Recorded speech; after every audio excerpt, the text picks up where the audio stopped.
एक सर राजस्थान में SIR चल रहा है और एक तरफ आपके पास के सांसद हैं राजकुमार रोत, जहाँ के आप डूंगरपुर बांसवाड़ा के प्रभारी भी हैं। उन्होंने कहा कि ये SIR कोरोना से खतरनाक है। देखिए, ये लोग क्या है कि जो भी इस प्रकार की भाषा बोलते हैं या तो उनको पूरा ज्ञान नहीं है। SIR पहले भी हुई थी, अब भी हो रही है। इसमें ये होता है कि भाई वोटों का सत्यापन होता है और सत्यापन होता है, कोई किसी आदमी का और कहीं नाम चल रहा है और दो दो तीन तीन जगह नाम चल रहा है, सभी जगह मतदान करता है, तो ये ठीक नहीं है। तो उसको देख करके एक व्यक्ति एक जगह करे। दूसरा ये है कि जो इस समय बहुत बड़ी जो समस्या हमारे सामने है, जो घुसपैठी है, बांग्लादेशी भी आ गए, पाकिस्तान से भी आ गए और जगह से भी हमारे देश में आ गए, रोहिंग्या, ये सारे के सारे आकर के यहाँ के मतदाता हो गए। अब मतदाता हो गए तो आप देखते होंगे कि वो लोग यहाँ की नागरिकता के लिए मांग कर रहे हैं। अब ऐसे लोगों को यहाँ की नागरिकता दी जाए क्या? तो चुनाव आयोग का कहना ये है कि भाई जो इस प्रकार के लोग हैं वो अपना ID प्रूफ बताएं, 2002 में उनका मतदान कहाँ था और वहाँ था तो वहाँ का जांच की जाएगी, यहाँ का है कि नहीं है। तो किसी कीमत पर घुसपैठिया या बाहरी है वो देश का मतदाता नहीं रहे, ये चुनाव आयोग की मंशा है। और इसी के कारण से वो लोग ये विरोध करते हैं कि इनके क्या कोई घुसपैठिए तो इनके रिश्तेदार लगते हैं, क्योंकि वो उनको मतदान करते हैं और उन लोगों से व्यक्ति जीत के जाएगा जब उनकी वकालत करेगा। वो देश हित में कभी निर्णय नहीं कर सकता, उनके हित में निर्णय करेगा। ये इसलिए कांग्रेस भी ये बोल रही है, बाकी पार्टियां भी बोल रही है और हमारी मंशा साफ है कि देश का नागरिक ही मतदाता होना चाहिए। बाहरी कोई भी है, विदेशी है, वो देश का मतदाता नहीं होना सकता, वो देश के हित में नहीं सोच सकता है। ये मंशा है। राजकुमार रोत जी कहते हैं तो SIR जो है, क्या हम अलग अलग प्रकार से यहाँ भी मतदान करें वहाँ मतदान होता रहना चाहिए? नहीं होना चाहिए। एक जगह मतदान करेगा, उसकी इच्छा जहाँ भी देश का नागरिक है उसको मतदान करने का राइट्स है, वो कहीं भी करेगा। मतदान से किसी को वंचित नहीं किया जाएगा, लेकिन मतदान एक जगह ही होना चाहिए। राजकुमार का विचार भी वैसा ही है। कोरोना से खतरनाक बताया सर। कोरोना से खतरनाक इसलिए बता रहे हैं कि उनकी जो लुटिया डूबने वाली है, ये घुसपैठियों की वकालत करने वाले लोग हैं, बाहरी लोगों की वकालत करने वाले लोग हैं, तो उनको लगता है कि कोरोना से खतरनाक है। क्यों खतरनाक है भैया? हम देश के नागरिक को मतदान से वंचित नहीं करेंगे और जो बाहरी है उसको हम किसी कीमत कर मतदाता नहीं रखेंगे, ये मंशा है। एक सर जो SIR चल रहा है जिसमें सुपरवाइजरों के दबाव के आरोप लग रहे हैं और कई सुसाइड और हार्ट अटैक जैसे मौतों के मामले भी लगातार सामने आ रहे हैं। देखिए, ये घटनाएं अखबारों में आई है, हुई होगी, दबाव का विषय है। तो चुनाव आयोग का ही कहना है कि भाई सही प्रकार से आप जा कर के और देखिए, और जो BLO है उसको एक घर पे 3 बार जाना है, 3 बार जा कर के वहाँ मूल्यांकन करेगा, सारा उनका आधार वगैरह लेगा, ले कर के उनसे जानकारी प्राप्त करेगा और उसका फॉर्म भर करके उसको वो करेगा। और कहीं पर दबाव की राजनीति तो वो लोग कर रहे हैं, मैंने कहीं पर तो वीडियो वायरल हुए हैं, किसका नाम रहना चाहिए तो क्यों रहना चाहिए। तो BLO के सामने संकट है कि एक तो चुनाव आयोग पर निष्पक्ष जांच होनी चाहिए, ईमानदारी से जो वोटर है वो वोटर रहना चाहिए और जो बाहरी है वो कटना चाहिए। दूसरा ये कि जिसकी डेथ हो गई है वो या नहीं है इस दुनिया में तो उसका नाम कटना चाहिए। अब कोई चाहे कि ये नाम भी रहना चाहिए, उसका हित हो सकता है, तो ऐसे वो कहीं डिप्रेशन में आते होंगे, लेकिन इस प्रकार का नहीं होना चाहिए। हमको निश्चित रूप से चुनाव आयोग की जो कार्यप्रणाली है उसको लेकर के जो भी कर्मचारी लगा है उसको हमको मदद करना चाहिए। एक सर अभी निकाय चुनाव और पंचायती राज चुनाव को लेकर विपक्ष जमकर आपकी सरकार पर हमला बोल रहा था कि अशोक गहलोत ने भी कहा कि BJP दादागिरी गुंडागर्दी कर रही है और चुनाव नहीं करा रही। देखिए, अशोक गहलोत को ये पता नहीं होगा कि इनके राज्य में 13 साल तक चुनाव नहीं कराए थे। उस समय 3 साल के चुनाव हुए थे, 13 साल तक इन्होंने चुनाव नहीं कराए। वो भूल गए क्या? और ये चुनाव हमको समय पे कराना था, लेकिन कोर्ट में भी चल रहा है, कोर्ट से ऊपर हम नहीं है, कोर्ट भी हमको निर्देश करेगा। तो और अभी पंचायतों का पुनर्गठन भी हुआ है, पुनर्गठन हुआ तो वार्डों का पुनर्गठन भी होना, ये सारी प्रक्रिया होनी है।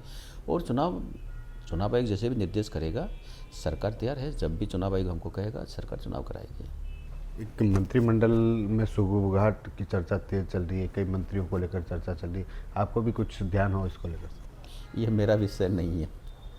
तो भी सर आप भी एक मंत्रिमंडल कैबिनेट का हिस्सा हैं आप भी, और प्रदेश भर में इसकी, क्योंकि गुजरात में जो देखने को मिला, क्या राजस्थान में भी होगा क्या?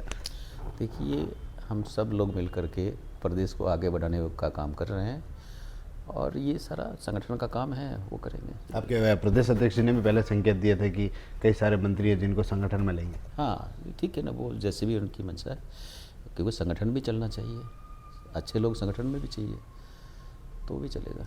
एक सर आप डूंगरपुर बांसवाड़ा से प्रभारी हैं और वहाँ पर एक कभी मुद्दा है, बीएपी उसको चला रही है, भंवरलाल परमार शिक्षक जिसको निलंबित किया, उसके बाद अब उनका कहना था कि एक तरफ बिरसा मुंडा जयंती आप मना रहे हैं, लेकिन जिन्होंने आदिवासियों को जागृत किया, जिन्होंने आदिवासियों के लिए भंवरलाल परमार जो काम कर रहे हैं उनको निलंबित कर दिया, उस तरह की आवाज़ को उठाया था। नहीं, भंवरलाल परमार क्या है?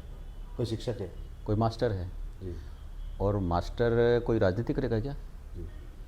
क्या किसी पार्टी का एजेंट बन के काम करेगा क्या? उसको तो बच्चे पढ़ाने का काम दिया है, वो काम करना चाहिए। इधर घूमता फिरता है और वो आदिवासी के नाम से बीएपी का काम प्रचार कर रहा है, वो नहीं होना चाहिए। अगर पहले वालों ने स्वीकार किया, अब हम लोग स्वीकार नहीं करेंगे। हाँ, उसकी मर्यादा है, वो भारत का मतदाता है, जिसको मर्जी उसको मतदान करेगा, लेकिन सरकारी कर्मचारी के कानून कायदे बने हुए हैं, उसके अंदर रह करके वो करे। बाकी एजेंट बनकर काम करेगा तो काम नहीं करने देंगे। वो एजेंट बनकर काम कर रहा है, उसको कैसे करने देंगे? उसको तो नौकरी करने का अधिकार नहीं है। ऐसे व्यक्ति को पहले नौकरी छोड़नी चाहिए, आजा सामने पता लग जाएगा। और इनको सपोर्ट करने वाले लोग वही हैं जो इनकी इर्द गिर्द घूमते रहते हैं, उनको नेता मानते हैं। किस बार का नेता है? किस बार का आदिवासी को भला किया?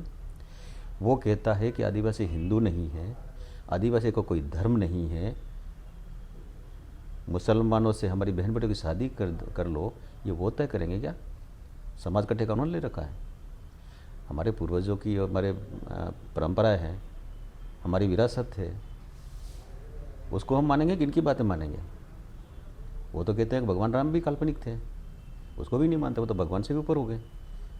और राजकुमार रोत जी ने अभी कहा था, आपने देखा होगा, गुरु पूर्णिमा थी और वहाँ सभी भक्त हैं, बड़े बड़े मेले लगते हैं, मंदिरों में जाते हैं, गुरु की पूजा करते हैं, वो सारे होते हैं, हम भी करते हैं। उस समय उन्होंने क्या टिप्पणी की? पत्रकार ने पूछा कि आपका गुरु कौन? मेरा मेहनत मेरा गुरु है। इसका मतलब गुरु से भी बड़े हो गए, गुरु को भी नहीं मानते। हमारे यहाँ तो ये कहा कि गुरु गोविंद दोनों खड़े काके लागू पाए, बलिहारी गुरु आपने गोविंद दियो बताए। गुरु का स्थान भगवान से भी ऊपर माना है, वो गुरु को भी नहीं मानते हैं। इस प्रकार के लोगों को तो नौकरी में रहने का अधिकार नहीं है, उनको तो घर भेजना चाहिए। अभी तो सस्पेंड हुए, हो सकता है उसकी जांच होगी, जांच में सारी चीज़ें पाई जाएगी तो नौकरी से बर्खास्त करेंगे। एक अभी पंचायती राज चुनाव भी सर पर हैं, जल्द तारीखें कभी भी ऐलान हो सकती है, तो उससे पहले आपकी क्या तैयारी है डूंगरपुर बांसवाड़ा, क्योंकि वहाँ पर कांग्रेस और बीजेपी के सामने भारत आदिवासी पार्टी भी है? देखिए, हमारी पूरी तैयारी है। जब भी चुनाव होंगे, चुनाव पूरी ताकत से लड़ेंगे और जनता भी ये चाह रही है कि, क्योंकि भारतीय जनता पार्टी की सरकार अच्छा काम कर रही है और अच्छा काम कर रही है तो नीचे भी वार्ड पंच सरपंच से लगा करके प्रधान और प्रमुख तक भारतीय जनता पार्टी के बनेंगे तो और ज़्यादा काम होगा। तो वो भी तैयार है। निश्चित रूप से कांग्रेस और बाप दोनों ही एक ही थैली के चट्टे पट्टे हैं। वो तो ये कहेंगे भाई बीजेपी के साथ मिलकर चुनाव लड़के देख लो। एक इसी को लेकर एक बयान था रघुवीर मीणा का, जो अभी देहात के उदयपुर के जिला अध्यक्ष बने। उनका कहना था कि जो लोकसभा चुनाव के समय जो कांग्रेस का और जो भारत आदिवासी पार्टी इंडिया गठबंधन हुआ था, वह गठबंधन सिर्फ राजस्थान में था, दिल्ली के नेताओं को इसकी कोई जानकारी नहीं थी। देखिए, ये अवसरवादी लोग हैं, क्योंकि बीजेपी को रोकना है इसलिए बाप से उन्होंने गठबंधन कर लिया। आप और हम सब ने देखा है।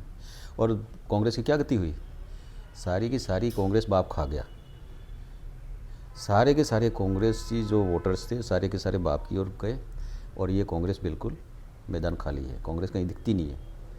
तो नुकसान तो उनका हो रहा है। हमारा तो वोट परसेंट बढ़ रहा है, हमारा वोट है कहीं कम नहीं हुआ, हमारा बढ़ा है और हम और बढ़ते जाएंगे। ठीक है सर, आपका बहुत बहुत धन्यवाद। तो ये थे मंत्री बाबूलाल खराड़ी जी, जिनसे हमने जाना, क्योंकि प्रदेश में मंत्रिमंडल को सुगबुगाहट है, दूसरी तरफ अंता के चुनाव हाल ही में हुए, तो उसको लेकर भी चर्चा है जो देखने को मिली। TV9 के लिए राजेश डांगी।